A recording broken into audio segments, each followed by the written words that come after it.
안녕하세요. DJ 현희입니다. 오늘의 사연 시작해 보겠습니다. 안녕하세요. 저는 올해 딱 30이 된 정소진이라고 합니다. 절대 풍족했다고 할 수는 없지만 그래도 저는 많은 것을 받고 누리며 자랐다고 생각해요. 저보다 힘들고 어려운 환경에서 자란 사람들이 훨씬 많을 테니 저는 이 정도 누리며 자란 것도 큰 선물이라고 믿고 생각하며 감사하는 마음으로 살았어요. 그런데 제 삶이 누군가의 희생이 포함된 선물이었다는 것을 늦게야 알게 된 거예요. 너덜너덜해졌을지도 모를 제 삶을 촘촘하게 키워준 사람, 가늠할 수 없는 그 사랑의 크기를 깨닫게 됐던 날, 저는 주체할 수 없는 벅찬 감정에 빠졌고 태어나 처음으로 목 놓아 우는 경험을 했습니다. 오늘 제가 이렇게 제 이야기를 시작한 것은 바로 그 얘기를 하고 싶어서예요. 30이 되어서야 알게 된 진정한 그 사랑을 여러분과 나누고 싶거든요. 저는 태어나자마자 엄마를 잃은 아이였어요. 그런데 저를 이날까지 키워주신 분도 하나뿐인 어머니시랍니다. 네, 맞아요. 저는 홀어머니 아래 자랐는데요. 저를 낳아주신 친엄마가 아닌 새엄마 밑에서 자랐거든요. 친엄마는 저를 낳다가 돌아가셨다고 들었고 아버지도 일찍 돌아가셨으니 저는 친부모님 두 분에 대한 기억이 전혀 없어요. 아버지마저 돌아가신 상황에서 어린 저를 떠맡게 된 새엄마였던 거죠. 그냥 저를 보호시설 같은 곳에 보낼 수도 있었을 거예요. 그런다고 해도 그 누구도 새엄마를 비난할 수 없었을 겁니다. 당시 새엄마는 20대였으니 자기 인생을 살아야 하잖아요. 그리고 누가 또 비난하는 사람이 있으면 어때요? 그게 대수인가요? 남들이 뭐라 하는 게 무슨 소용이 있겠어요. 자기 인생이 제일 중요한 거죠. 안 그런가요? 그런데도 새엄마는 저를 버리지 않고 끝까지 책임지고 키워주신 분이세요. 어떻게 들릴지 모르겠지만 저는 낳아준 엄마를 한 번도 본 적도 없지만 그분에 대한 기억이 아주 많아요. 그 기억들은 모두 새엄마가 들려준 이야기들 덕분에 만들어진 기억이죠. 새엄마는 돌아가신 친엄마와의 절친했던 대학 동기셨거든요. 그러니 제가 자라는 동안 새엄마는 친엄마와의 추억이나 친엄마가 어떤 분이셨는지에 대해서 아주 많은 이야기들을 해주셨어요. 너 웃을 때 보면 꼭 네 엄마 같아. 웃을 때 입꼬리가 이렇게 예쁘게 올라가는 건 말이야. 너희 엄마는 왼쪽에 살짝 보조개가 들어갔었는데 그게 얼마나 예뻤는지 알아? 그랬구나. 나를 낳아주신 엄마는 보조개가 있었구나. 나는 보조개는 없잖아. 여기 이 사진을 좀 봐. 그래, 이 사진에 보조개가 좀 더 선명하게 보이네. 어때? 예쁘지? 정말이네? 이 사진 처음 보는 것도 아닌데 보조개가 있는 건 오늘 알았어. 근데 아무리 봐도 난 엄마를 별로 안 닮은 것 같아. 아니야, 사진으로 봐서 그럴 거야. 웃을 때 보면 인매나 분위기가 정말 너무 닮았어. 그래? 난 잘 모르겠던데. 난 아빠를 닮은 거 아니야? 근데 아빠 사진은 왜 한 장도 없어? 말했잖아. 컴퓨터 하드를 다 날려서 저장되어 있던 사진까지 다 날려버렸지 뭐야. 그나마 네 엄마 사진은 이렇게 인화해 놓은 것들이 있어서 남아있는 거지. 아무리 그래도 어떻게 한 장도 없을 수가 있어? 결혼식 사진이나 뭐 그런 거 액자로 만들어둔 것도 없어?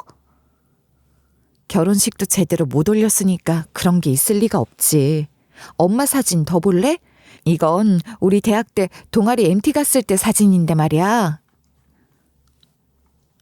새엄마는 제가 아버지 얘기를 꺼내려고 하면 늘 그런 식으로 말을 얼버무리거나 다른 말로 화제를 돌리려고 하셨어요. 어떻게든 아버지 이야기는 피하려고 하시는 티가 많이 탔기 때문에 막연히 무슨 사연이 있을지도 모르겠다는 생각을 했던 것 같아요. 같은 대학 같은 과에 동아리 활동까지 같이 했을 정도로 절친한 친구 사이였던 친엄마와 새엄마였잖아요.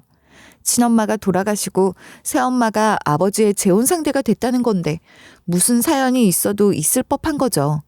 새엄마가 그 이야기를 하고 싶어 하지 않으시는 것 같았고 달리 물어볼 친척이 있는 것도 아니었으니 그냥 그런가 보다 할 수밖에 없었어요.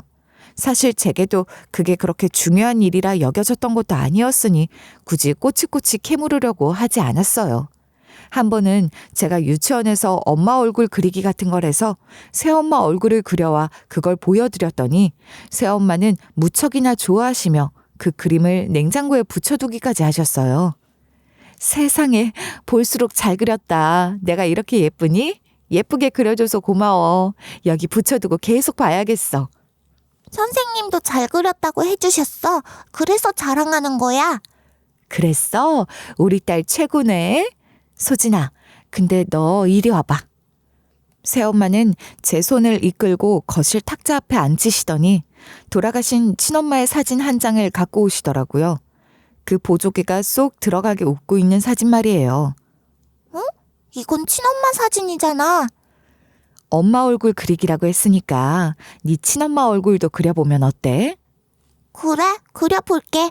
엄마 얼굴 그릴 땐 머릿속에 떠올리면서 그렸는데 친엄마 얼굴은 사진 보며 그리니까 더 잘 그릴 수 있을지도 몰라. 그래, 여기 이렇게 사진을 놓고 그려봐. 사진 그리는 동안 엄마 얼굴을 더 찬찬히 볼 수도 있고 좋잖아?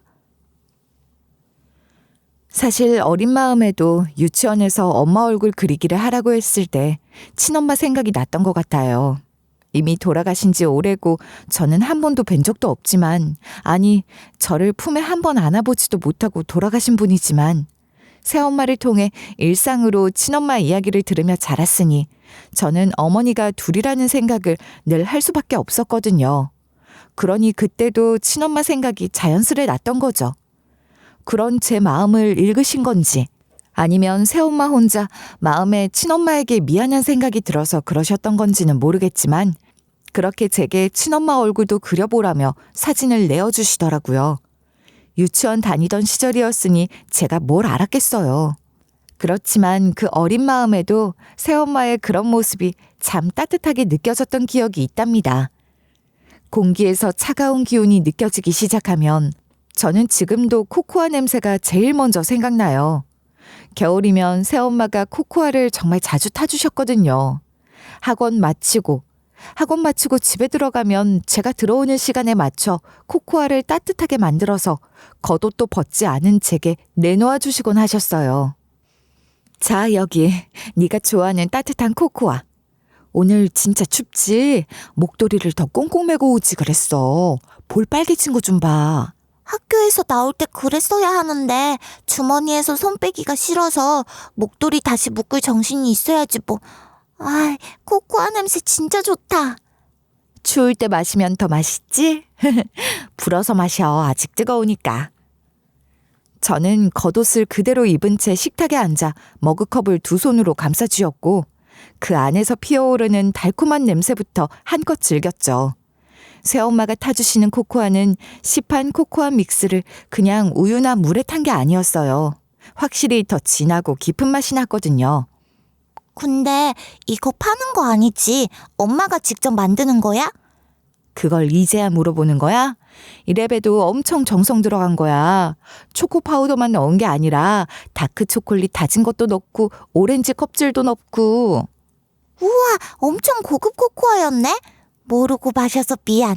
더 감사하게 잘 마실게요. 사실 이거 네 엄마 레시피야. 네 엄마가 이렇게 만들어서 마시는 걸 좋아했거든. 난 맨날 얻어마시기만 했는데 어깨 너머로 본 게 있으니 그대로 만들어봤는데 맛있더라고. 정말? 그렇구나. 친엄마의 코코아였네. 엄마랑 친엄마는 공유하는 추억이 정말 많은 것 같아. 그럼 괜히 절친이라고 하겠어? 새엄마는 친엄마의 존재를 지우려 하지 않으셨고 도리어 그런 식으로 일부러 더 자주, 더 많이 드러내려고 하셨던 것 같아요. 친엄마의 자리를 대신하는 게 아니라 친엄마 몫의 자리를 늘 만들어주려고 하셨죠. 저는 태어나면서 엄마를 잃었지만 그 덕분에 두 사람의 엄마를 늘 곁에 두고 자란 거예요. 배 아파 저를 낳아주셨지만 품에 한번 안겨보지도 못한 엄마와 피 한 방울 섞이지 않았지만 저를 위해 모든 것을 내어준 엄마. 그렇게 두 사람의 엄마의 사랑을 받으며 자란 겁니다. 새엄마는 친엄마가 저를 가졌을 때 얼마나 저를 아끼고 위해 주셨는지, 저를 사랑하는 마음이 얼마나 대단했는지에 대해서도 항상 얘기해 주셨어요. 제가 두 사람의 엄마의 사랑을 받을 수 있었던 건 새엄마가 저와 제 친엄마 두 사람 모두를 무척이나 사랑했기 때문일 겁니다. 친엄마의 기일뿐만 아니라 생일도 꼬박꼬박 챙기셨고, 그래서 전 아주 어렸을 때부터 새엄마 손잡고 친엄마 생일이나 기일에 친엄마 납골당에 가곤 했어요. 친엄마는 돌아가신 분이었지만 늘 제 주변에 있는 분이었어요. 그 덕분에 아버지 없이 홀어머니 밑에 자랐지만 저는 외롭지 않은 어린 시절을 보낼 수 있었습니다. 새엄마는 미취학 아동이나 초등학생들을 상대로 하는 학습지 방문교사 일을 하며 저를 키우셨어요. 빨간 보온 텀블러 하나와 묵직한 가방 하나는 엄마의 분신과도 같이 매일 엄마와 함께 출근하고 퇴근해서 돌아오는 것들이었죠. 그 일이 결코 녹록지 않았음을 저도 대충은 알아요. 하루 종일 밖에 있어야 하니 식사 시간도 불규칙했을 테고, 그러니 이동하는 차 안에서 편의점에서 산 음식 같은 걸로 끼니를 때우시는 것 같더라고요. 새엄마는 그 일을 하기 위해 오래된 경차 하나를 헐값에 샀는데, 제가 가끔 그 차를 타면 꼭 편의점 비닐봉지에 우유나 빵봉지, 삼각김밥 껍데기 같은 게 보였거든요. 엄마, 또 편의점에서 이런 거 사 먹었어? 그래도 식당에 들어가서 제대로 된 밥을 먹지. 나더러는 맨날 잘 챙겨 먹어야 한다고 하면서 엄마는 왜 이런 것만 먹어? 차에서 먹는 게 편해서 그래. 그게 훨씬 시간 여유도 있고 내가 좋아서 그러는 거야. 요즘 편의점 음식이 얼마나 잘 나오는데 그래. 그래봐야 편의점 음식이지 뭐. 아휴. 제가 뭐라고 하면 새엄마는 편의점 비닐봉지를 황급히 감추며 아무렇지 않다는 듯 웃곤 하셨지만 제 마음은 짠했어요. 그렇게 밥도 제대로 못 먹고 고생하며 일하는 새엄마였지만 결코 넉넉한 형편이라고 할 수는 없었죠. 보장된 월급을 받는 게 아니라 수업 건수에 따라 수당을 받는 것이니 몸이 고된 것에 대해 정신적인 스트레스도 적지 않았을 거예요. 어떤 날은 현관에서 30분을 기다리고도 수업을 못하고 허탕을 친 날도 있었는데, 그렇게 기다린 시간은 고스란히 무급 노동이 되고 마는 겁니다. 참 불합리하고 치사하죠. 그렇지만 싫은 소리도 못하고 그저 괜찮아요 어머니 그런 말만 하는 새엄마를 여러 번 봤어요. 매달 신규 유입 회원이 있어야 하니 방문교사 일 외에도 아파트마다 다니며 전단지를 돌리는 일 같은 것도 해야 하는 것 같더라고요. 물론 무급으로 말이에요. 그러고도 신규 회원 모집이 시원치 않으면 그때부터 새엄마의 한숨이 깊어지는 거예요. 새엄마가 들고 다니는 수첩에는 가운데 접힌 선을 기준으로 한쪽에는 빨간색 동그라미, 또 한쪽에는 파란색 체크 표시가 가득했는데, 빨간색은 그만둔 집, 파란색은 유지되는 집이라고 했어요. 그걸 펼쳐놓고 한숨을 쉬기 시작하면 뭔가 잘 안 풀린다는 거죠. 뭐가 잘 안 됐어? 학생이 빠져나간 거야? 아니야, 넌 그런 거 몰라도 돼. 내가 알아도 도움은 안 되겠지만 그래도 속상한 거 하소연이라도 들어줄게. 그런 거라도 하면 좀 낫잖아. 글쎄, 넌 그런 거 하나도 몰라도 되니까 네 공부나 열심히 해. 지난번에 현관 앞에 30분씩 세워두고 그랬던 집이나 좀 그만두지. 수업하는 시간보다 2배나 기다리게 하고. 정말 너무해. 그런 일쯤이 아무것도 아니지 뭐. 게다가 그 집은 애 둘 다 나한테 공부시키는 집인데 고마운 집이지. 끊어지면 안 돼. 전단지까지 돌리고 다니는데도 신규 회원이 별로 안 느나 보네. 나 영어 학원 잠깐 쉬어도 되니까 너무 걱정하지 마, 엄마. 에이, 그럴 수 없지. 우리 딸이 똑똑해서 학원 같은 거 안 다녀도 혼자서 잘하지만 그래도 학원 다니면 그만큼 효율적인 거잖아. 시간 아껴 써야지. 너야말로 걱정하지 말라니까 그러네. 새엄마는 그렇게 하루하루 언제 끊길지 모르는 줄타기처럼 흔들리는 세계 위에서 버텨냈던 것 같아요. 하루 종일 이 집 저 집 다니며 초인종을 누르고 또 바쁘게 이동하고, 그러는 동안에도 때 되면 집에 들러 제가 먹을 것들을 직접 챙겨주시곤 했어요. 그냥 냉장고에 넣어두면 될 텐데 특별한 일이 없으면 꼭 그렇게 직접 들어오셔서 챙겨주셨던 것. 그건 바로 엄마의 마음이었겠죠. 새엄마의 노고에 보답할 길은 열심히 공부하는 길밖에 없다고 생각했기에 진짜 열심히 했어요. 새엄마는 제가 그렇게 책상에 앉아 공부하는 모습을 흐뭇하게 바라보시며 한 번씩 이런 말을 하시곤 했어요. 너희 엄마랑 아버지 모두 머리 좋고 똑똑한 사람들이었으니 너는 무한한 잠재력과 가능성을 갖고 있을 거야. 지금은 공부하느라 힘들겠지만 조금만 힘내. 그래? 그럼 난 좋은 머리를 타고난 거야? 나만 열심히 하면 되는구나. 남들보다 유리한 거지. 너희 엄마가 특히 머리가 좋았단다. 자식은 원래 엄마 머리 닮는다잖아. 잘은 모르겠지만 제가 좋은 머리를 물려받긴 했는지 성적이 꽤 잘 나오긴 했어요. 물론 제가 열심히 하기도 했지만 새엄마한테 그런 얘기를 들어서 그런지 제가 생각해도 제 이해력이나 그런 게 평균 이상은 되는 것 같다고 느꼈던 것 같긴 해요. 제가 공부를 웬만큼 했으니 새엄마는 그런 저를 더 잘 뒷바라지 해주고 싶어 하셨고 그러기 위해 늦은 시간에 과외까지 추가로 늘려하시며 돈을 더 벌려고 하셨어요. 그렇게 번 돈은 고스란히 제 학원비가 되었죠. 자, 여기 이번 달 학원비. 우리 딸 이번 달에도 힘내자. 엄마, 아무리 생각해도 지금 다니는 학원 너무 비싼 것 같아. 그냥 원래 다니던 학원 다녀도 돼. 학원비 때문에 엄마가 너무 고생하잖아. 고생은 무슨 고생이야. 과외처럼 쉬운 일이 어디 있다고. 힘들지도 않고 돈은 많이 받고 얼마나 좋아. 할 수만 있다면 더 하고 싶은데 무슨 소리야. 밤늦도록 고생하니까 그렇지. 그래도 지금 학원이 좋잖아. 너처럼 성적 좋은 애들만 골라서 소수정예로 그룹도 알아서 만들어주고. 과외 생각하면 싼 건데 뭘 그래. 학원비 걱정 같은 건 네가 알 필요 없어. 엄마가 감당할 수 있으니까 시키는 거지. 아무리 그래도 만만찮은 학원비를 대기 위해서 새엄마는 전보다 더 고생을 하셨던 건 분명해요. 어떻게 보내주시는 학원인지 잘 알기에 전 더 열심히 공부할 수밖에 없었죠. 학원 수업을 들을 때도 하나라도 더 얻어오려고 초집중했던 것 같아요. 진짜 열심히 했어요. 새엄마는 언제나 제 편이셨고 늘 저를 응원하고 지지하는 말씀을 해주시는 분이셨는데 딱 한 번 제가 새엄마에게 야단을 맞은 적이 있었거든요. 제가 고등학교 2학년 때였는데 전 그때 새엄마가 진짜 화난 모습을 처음 봤어요. 솔직히 무섭더라고요. 왜 야단을 맞았냐고요? 궁금하시죠? 근데 지금 생각해도 정말 아무 일도 아닌 일이었단 말이에요. 근데 새엄마는 그렇게 화를 내셨다는 게 의아하기도 하고 억울하기도 하고 그래서 더 무섭기도 하고 그랬던 것 같아요. 그날도 학원이 늦게 끝나는 날이었는데 보통 새엄마 과외 아르바이트 끝나는 시간이랑 비슷하게 끝나서 새엄마가 저를 데리러 오셨거든요. 근데 그날은 새엄마 과외 아르바이트가 늦게 끝나는 바람에 저 혼자 버스를 타고 와야 했어요. 버스 다니는 시간이니 충분히 가능한 일이었어요. 사실 평소에도 그냥 저 혼자 올 수도 있었는데 감사하게도 새엄마가 데리러 와주셨던 거죠 뭐. 학원으로 데리러 올 시간은 안 됐지만 어쨌거나 차로 움직이시니 저보다 일찍 집에 도착한 새엄마가 버스 정류장 쪽으로 저를 마중 나오셨는데 그때 버스를 같이 내린 학원 친구가 저를 데려다주고 있었던 거예요.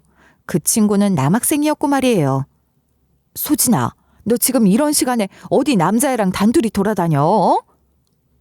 엄마, 얘 진혁이. 엄마도 알잖아. 우리 학원 같은 반 수업 듣는 애. 아줌마 안녕하세요. 그래, 진혁이 오랜만이다. 너희 집 이 방향도 아닌데 왜 네가 소진이랑 같이 오니?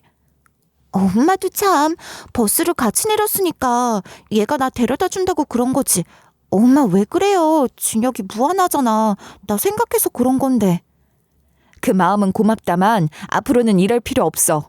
소진이 너 혹시라도 엄마가 학원으로 못 가는 날은 버스 정류장이라도 나올 테니까 밤길 무서우면 사람 많은 버스 정류장에서 엄마 기다려. 괜히 남학생이랑 붙어 다니지 말고. 알았어? 아니, 제가 그 친구랑 손을 잡고 있길 했겠어요? 팔짱을 끼고 있길 했겠어요? 멀찍이 서서 같이 걸었던 것뿐인데 그렇게 화를 내시는 거예요. 말끝마다 남자애랑 붙어 다닌다 하시면서 말이에요. 그러니 제가 안 억울했겠냐고요. 그 친구도 그렇죠. 괜히 좋은 마음 한번 썼다가 그게 무슨 복면인지. 그렇지 않나요? 새엄마가 너무한다 싶어서 저는 입이 대빨이나 나와서 집에 들어왔는데 새엄마는 집에 들어와서부터 이절을 시작하시는 거예요. 아직 안 끝났던 거죠. 소진아, 너 지금 초등학생 아니잖아. 그렇게 남자애들이랑 함부로 어울려 다니는 게 귀여워 보일 나이가 아니란 말이야. 엄마, 걔가 무슨 남자야. 학원 친구라니까. 엄마도 아는 애고 걔네 엄마도 다 알고 그런데 무슨. 그게 무슨 상관이야. 하여간 앞으로는 그렇게 남자애랑 어울려 다니지 마. 특히 단둘이 그러고 다니는 건 절대 안 돼. 알겠니? 엄마, 진짜 이상하게 왜 그래요? 내가 무슨 날라리도 아니고 걔도 얼마나 모범생인데. 그리고 진짜 아무것도 아닌 일을 갖고. 그래서 지금 잘했다는 거야? 사고라는 건 항상 그렇게 방심할 때 일어나는 거야. 모범생이 아니라 모범생 할아버지라도 안 돼. 알았어? 대답해. 알았어요. 잘못했어. 앞으로 다시는 안 그럴게요. 정말 새엄마답지 않았어요. 평소 늘 열린 마음으로 제 입장에서 생각하고 이해해주는 새엄마가 남자애랑 어울렸다는 그 문제에 있어서만큼은 엄청나게 예민하게 굴면서 꼰대스러운 이야기를 계속하는 거예요. 정말이지 그날부터 며칠 동안이나 무지막지한 잔소리를 들어야 할지 뭐예요? 원래 그런 분이 아니라서 놀라기도 했고 별것도 아닌 걸로 그러니 억울하기도 했지만 워낙 심하게 화를 내셨기 때문에 무서워서 그냥 잘못했다고 다시는 안 그러겠다고 하고 말았어요. 이후로도 새엄마는 제가 남학생들이랑 어울리는 것에 대해 유난히 예민하게 반응하곤 하셨는데 아버지 없이 새엄마 밑에 자라니까 그런 일들로 혹시라도 남들 눈에 안 좋게 보이고 구설수에 오르지 말라고 그러시는 거라고 이해하려고 했죠. 새엄마의 가르침대로 남학생들과 일체 어울리지 않고 공부만 열심히 했고 계획한 대로 성적이 잘 나와준 덕분에 저는 의대 진학에 성공할 수 있었습니다. 사실 그렇게 비싼 학원에 다닌 것도 다 의대 진학을 위해서 그랬던 거거든요. 의대 진학을 위한 특별반을 운영하고 있는 학원이었으니까요.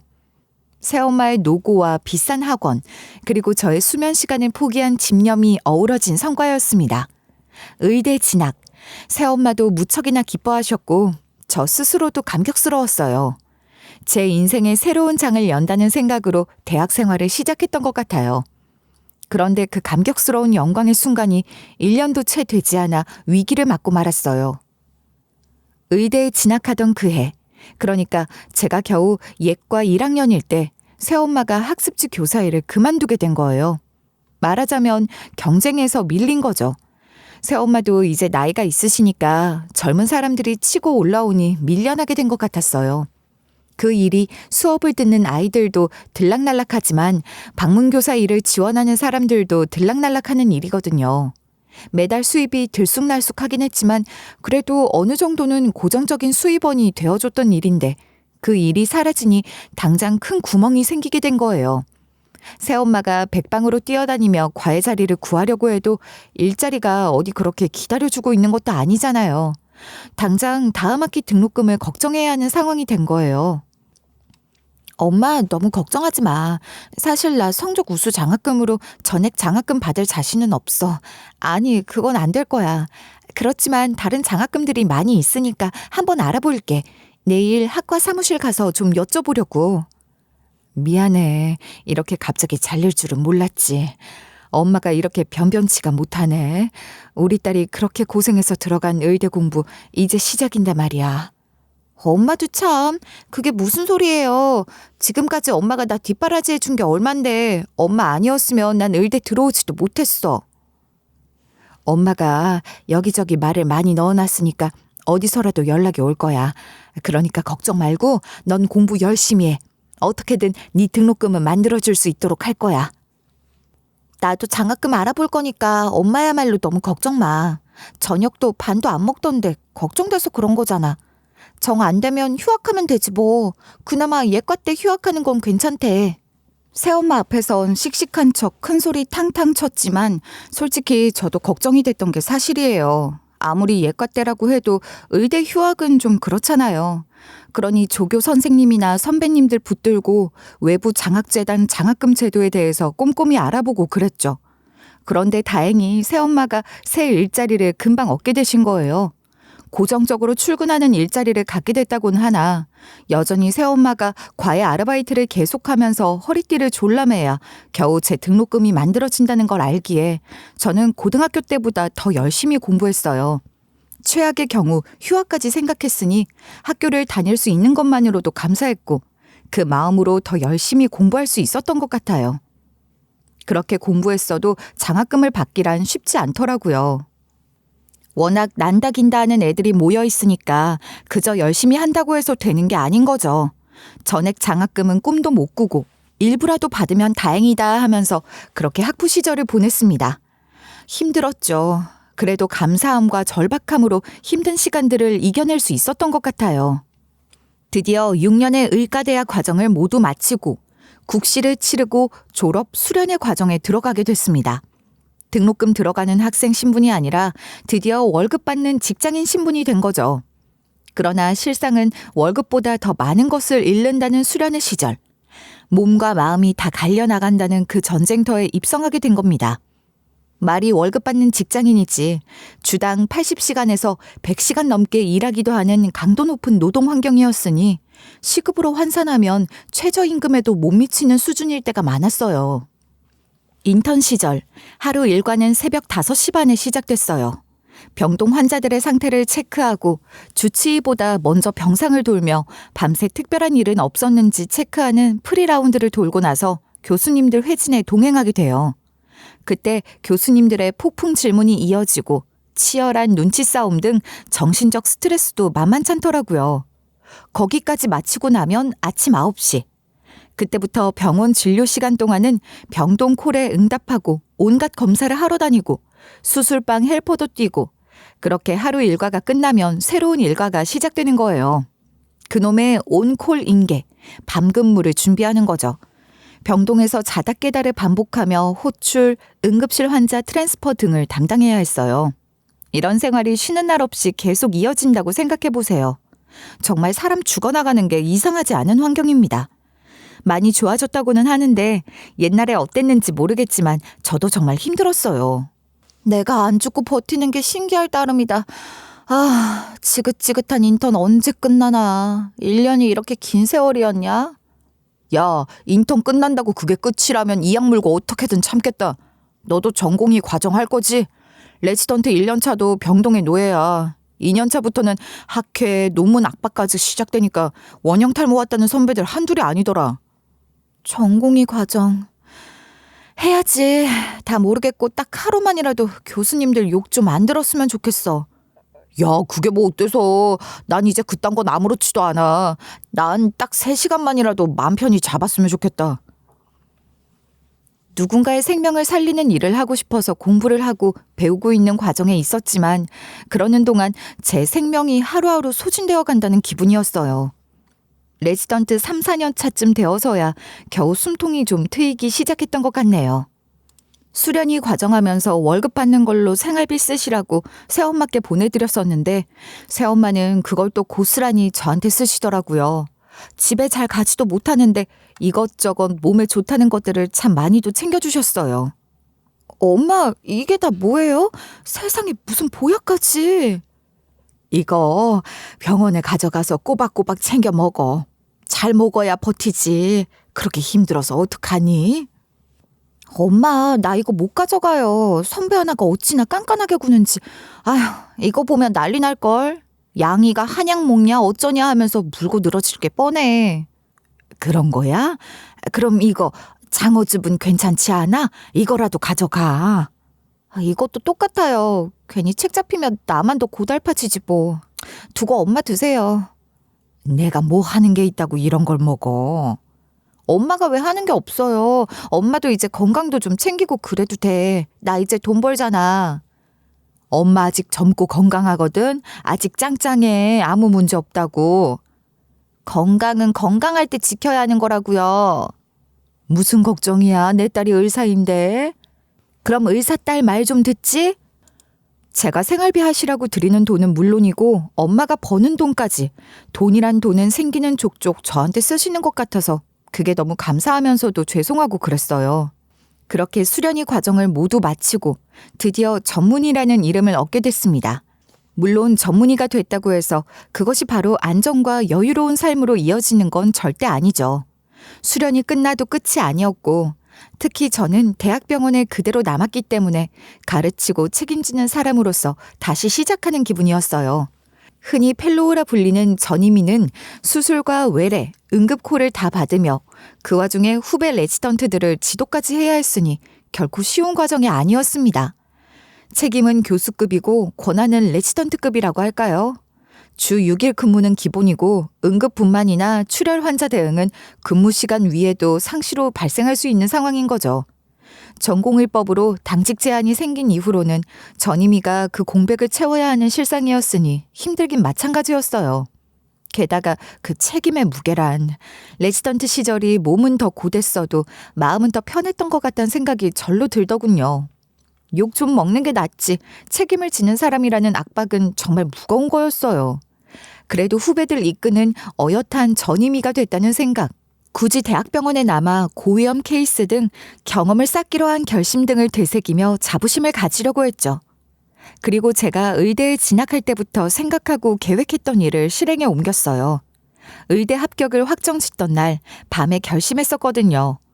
전문의가 되고 나면 첫 1년 동안의 월급은 그대로 모아서 그동안 공부시켜주신 새엄마께 드리며 감사의 마음을 전하겠다고 말이에요. 그 계획을 실천하기 위해 진짜 1년 꼬박 월급을 고스란히 모았어요. 수련회 중에도 생활비를 내어놓았는데 전문의 따고 나서 생활비를 안 내놓은 오차니 좀 그렇잖아요. 그래서 새엄마께는 적금을 들었다고 말씀드렸어요. 그게 사실이기도 했으니까요. 그렇게 1년짜리 적금이 만기됐을 때 그 통장을 그대로 새엄마께 드렸답니다.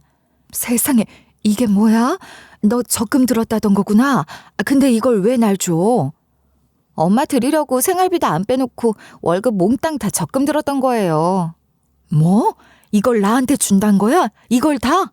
그동안 나 공부시켜주신다고 엄마 고생 많이 하셨잖아요.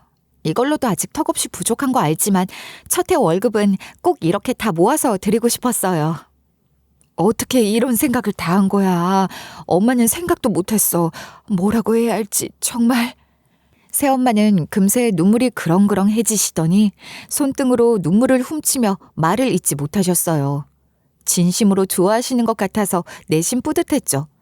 그런데 새엄마의 눈물은 그저 감격에 젖은 눈물만은 아니었던 것 같았어요.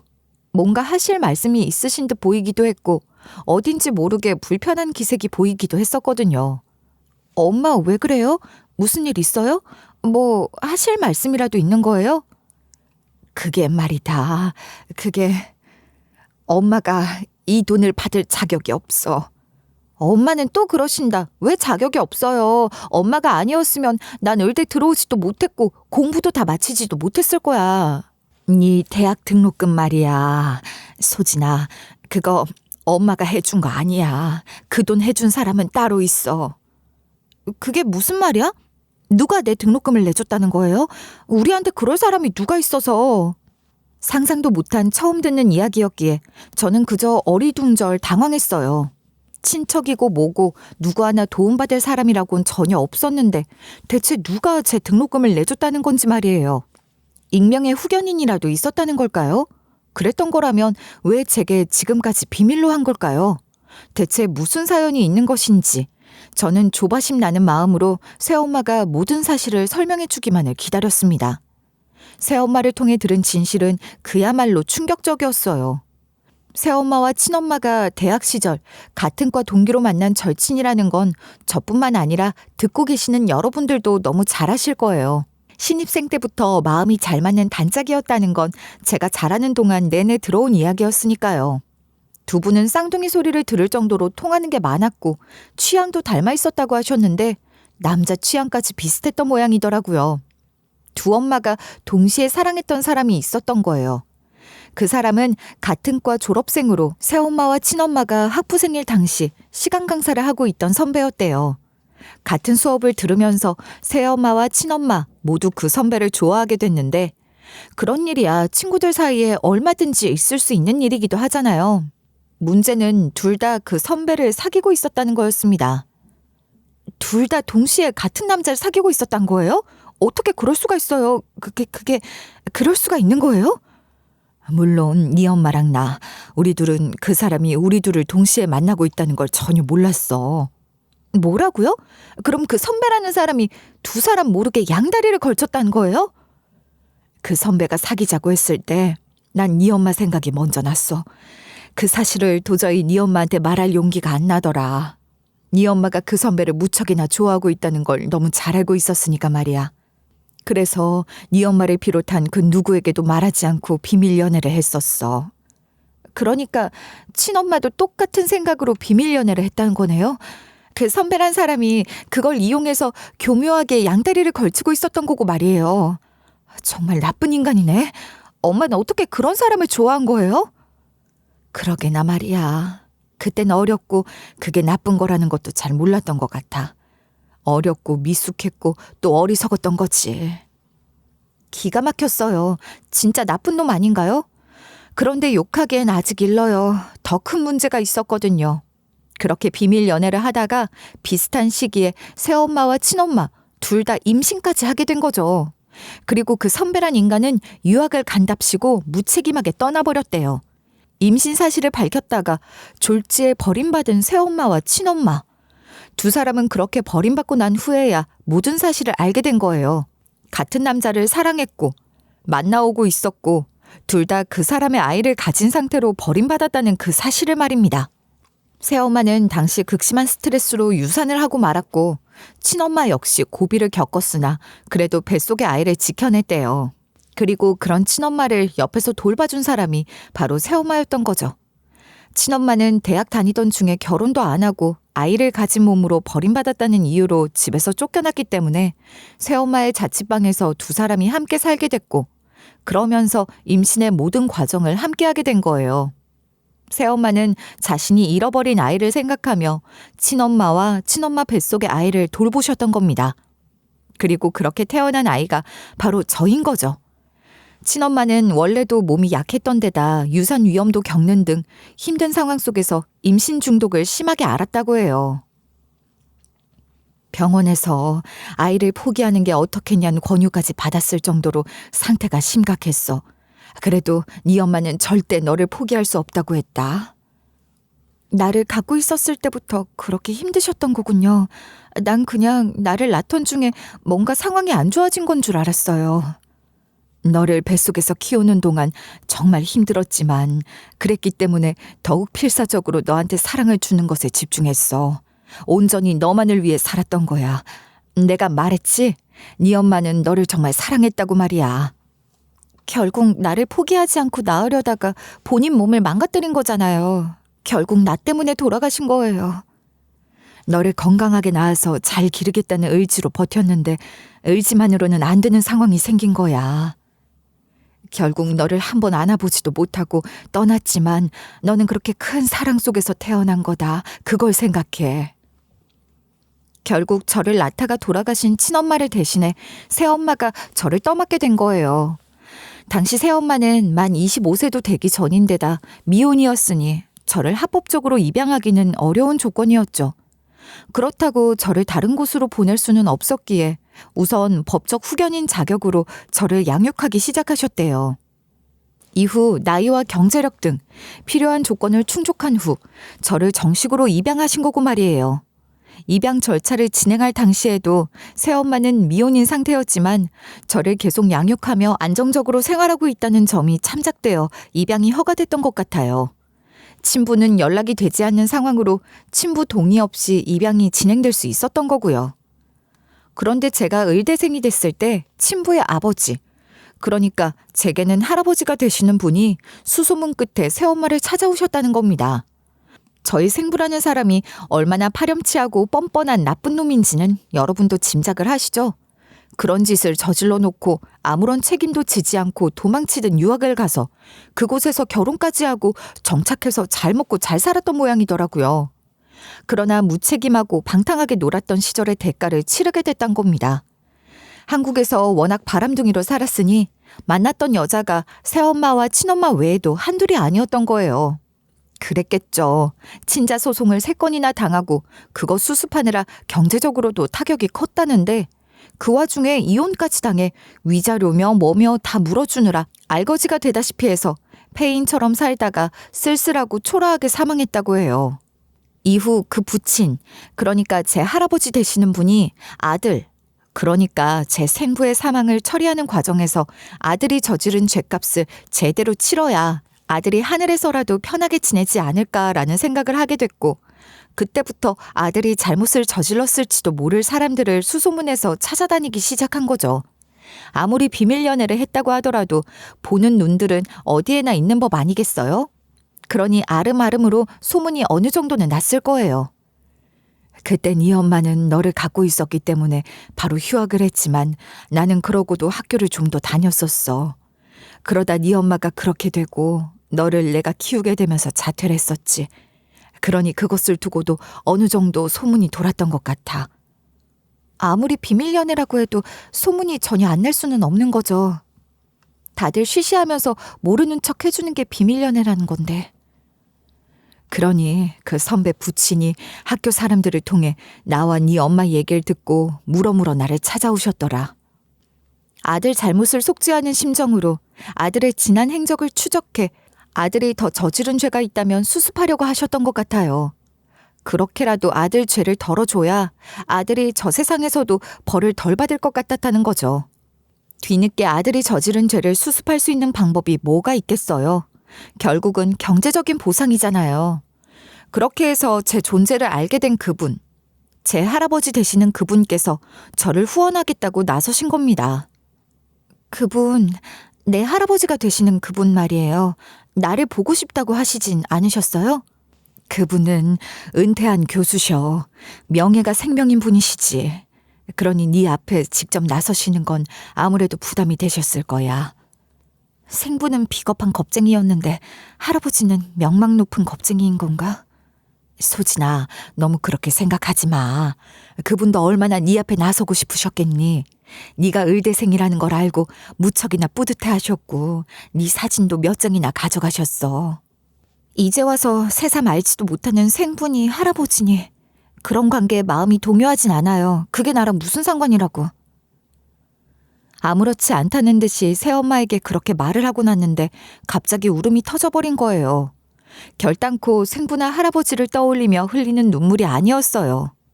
순간 새엄마와 친엄마의 뜨거운 우정, 또 저를 키우며 죽은 자신의 아이를 늘 떠올렸을 새엄마의 회환이 너무 슬프다는 생각이 들었거든요. 그게 너무 마음이 아파 그야말로 대성통곡을 하고 말았습니다. 모든 사실을 제대로 알고 나니 끝내 저를 포기하지 않고 키워주신 친엄마의 사랑도 그 모든 것들과 함께 저를 품어주신 새엄마의 사랑도 더욱 깊게 다가왔어요. 그렇게 새엄마와 저는 더욱더 끈끈한 모녀지간이 된 것 같아요. 핏줄보다 더한 것으로 엮인 것 같다는 느낌이 들어요. 이전에도 물론 새엄마에게 감사하는 마음을 항상 갖고 있었고 새엄마가 나를 낳아주신 분이 아니라는 것 때문에 거리감을 느끼지는 않았지만 지금은 새엄마가 나를 낳아주신 분이 아니기 때문에 더욱더 진한 엄마의 사랑을 알게 됐다고나 할까요? 그런 것 같아요. 저를 후원해주신 저의 생물학적 할아버지와는 어떻게 됐는지도 궁금하시죠? 뭐가 어떻게 됐든 제 학비를 대주신 분이잖아요. 그것만으로도 사실 감사한 거죠. 핏줄이고 뭐고 그런 걸 다 떠나서 후견인이라고만 생각하더라도 감사하는 마음을 전해야겠다는 생각이 들더라고요. 그렇다고 저를 찾지 않으신 분 앞에 갑자기 나타날 수도 없는 노릇이고 은퇴 후 책 읽고 글 쓰며 소일하시는 공간으로 작은 연구실을 하나 갖고 계시다고 해서 그곳으로 편지를 한 통 보냈어요. 감사하다는 인사와 함께 후원해주신 돈을 갚고 싶다는 얘기도 써서 말이에요. 그랬더니 저를 직접 찾아오셨더라고요. 이런 말 참 하기 싫긴 한데요. 이런 게 핏줄이라는 것인가 그런 생각이 들긴 했어요. 느낌이 좀 다르기는 했거든요. 좀 닮은 것 같기도 하고 하여간 여러모로 묘한 심정이 들었습니다. 그러다 그뿐이었어요. 그 이상은 아니었죠. 그분은 한동안 저를 아련하게 바라보시더니 그러셨어요. 너를 떳떳하게 세상에 내어놓지 못하지만 너는 내 손녀야. 그렇게 생각하고 멀리서나마 응원하며 지켜봤단다. 참 자랑스러워. 이렇게 잘 자라줘서 고맙구나. 네, 엄마가 저를 참 잘 키워주셨어요. 아빠의 빈자리를 느낀 적도 없고 아버지에게 어떤 책임을 물게 할 생각도 없으니 보태주신 학비는 제가 갚고 싶습니다. 그 돈은 내가 네 할애비로서 할 수 있는 최소한의 도리야. 죽은 애비 죗값이라고 생각하는 게 정 싫다면 늙은 할애비의 마음이라 생각하고 받아줄 순 없겠니? 마음이 좀 그렇더군요. 이미 연로하신 분이시잖아요. 마음이라도 편하게 해드려야겠다는 생각이 들었고 새엄마와 상의 후 그 마음을 받기로 했습니다. 또 가끔 찾아뵈어야겠다는 생각도 했어요. 앞으로 얼마나 더 사실지 모르지만 살아계시는 동안은 이렇게 가끔 따로 만나 손녀 노릇하면서 할아버지라고 불러드릴 생각이에요. 의사라는 직업은 직업 윤리에 민감한 직업이기도 하잖아요. 저는 이번 일을 겪으면서 의사로서의 제 삶에 대해 다시 한번 생각하게 됐어요. 친엄마가 저를 낳다가 돌아가셨다는 것을 알고 있었기 때문에 저는 의대 진학을 목표로 삼을 때부터 산부인과에 관심이 많았고 결국 산부인과 전문의가 된 거거든요. 사실 요즘 산부인과가 많이 어려워요. 산부인과 누가 가냐는 소리가 나오고 있으니까요. 야간 분만의 응급수술, 감정노동, 소송 리스크. 거기다 저출산으로 인한 미래의 불확실성까지. 현실적으로 현 시점 산부인과는 비인기 과목입니다. 개원도 쉽지 않으니 레지던트 총원율은 해마다 낮아지고 있는 설정이죠. 그럼에도 불구하고 저는 산부인과를 선택한 거예요. 레지던트 시절부터 분만실의 수많은 응급 상황과 위기 상황, 또 끝내 산모와 태아를 지켜내지 못하는 순간들까지 겪으며 생각했죠. 정말 좋은 의사가 되어서 산모와 태아를 지켜주고 싶다고 말이에요. 그 신념 하나로 버텼고 여기까지 왔어요. 오늘도 눈밑이 푹 꺼졌네. 오늘도 힘들었어? 밥을 제때 먹은 거야? 밥이야 먹었지. 구내식당 밥 잘 나오니까 걱정 마세요. 한두 끼쯤은 괜찮다 생각하지 말고 잘 먹어야 해. 네가 건강해야 환자도 잘 볼 거 아니야. 엄마가 보기에 너 지금 너무 무리하는 것 같아.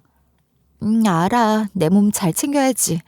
오늘은 바쁘기도 했는데 고위험군 산모가 있어서 그것 때문에 신경이 많이 쓰여서 더 그럴 거야. 아주 어려운 케이스야? 많이 위험한 거야? 좀 그래. 그래도 희망적인 부분이 많고 괜찮을 거라고 생각하는데 자꾸 나를 낳아주신 엄마 생각이 나더라. 그랬겠지. 네가 산부인과 의사가 되겠다고 했을 때 네가 왜 그런 결정을 했는지 너무 잘 알기 때문에 더 응원하는 마음도 있었지만 한편으로는 걱정되기도 했어. 네가 매일 이런 상황을 겪게 될지도 모른다고 생각했거든. 의사가 감정적인 것을 휘둘리면 안 되지. 이런 내 감정들은 산모에게 좋은 것들을 주는 방향으로 다 쏟아부을 거야. 아직은 배워가는 단계니까. 그래, 우리 딸. 잘할 거야. 엄마는 우리 딸 믿어. 저는 분만을 두려워하지 않는 의사가 되고 싶어요. 또한 산모와 함께 우는 의사가 되고 싶고 소송을 두려워하기보다는 사람을 우선으로 하는 의사가 되고 싶습니다. 분만실은 새로운 생명이 탄생하는 곳이지만 누군가에게는 생과 사의 경계가 될 수도 있는 곳이잖아요. 그 자리에서 무너지지 않고 두려워하지도 않고 산모에게 믿음을 줄 수 있는 든든한 사람으로 그 자리를 지키고 싶어요. 며칠 전에 25세의 초산 산모가 출산을 앞두고 너무 무서워하면서 펑펑 울기까지 하더라고요. 그래서 그 산모에게 제가 그랬죠. 걱정 마세요. 전 산모님보다 더 어렸던 산모가 낳은 아이거든요. 그렇게 태어난 아이가 지금 이렇게 산모님을 돕고 있어요. 저를 믿으세요. 엄마 마음이 튼튼해야 아이도 힘내서 나오죠. 선생님이 그렇게 말씀해 주시니까 위로가 되는 것 같아요. 고맙습니다. 의사 선생님이 아니라 언니 같아요. 마음이 한결 좋아요. 큰 도움이 됐어요. 그랬더니 산모는 한결 편안해진 마음이 되는 것 같더라고요. 분만실에서 아이를 받을 때만큼이나 큰 보람을 느꼈어요. 저는 앞으로도 이러한 초심을 잃지 않고 더 좋은 의사가 되기 위해 배우고 또 배울 거예요.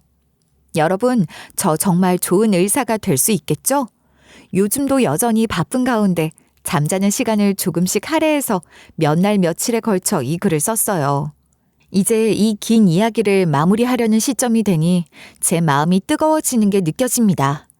제 이야기를 들어주시고 계신 여러분들 덕분에 이 이야기를 잘 마무리할 수 있었고 또 이런 제 다짐 또한 다시 한번 되새길 수 있게 된 것 같아요. 정말 감사합니다. 응원해 주시는 그 마음 하나하나 감사하고 소중하게 간직하며 좋은 의사, 좋은 사람이 될게요. 감사합니다.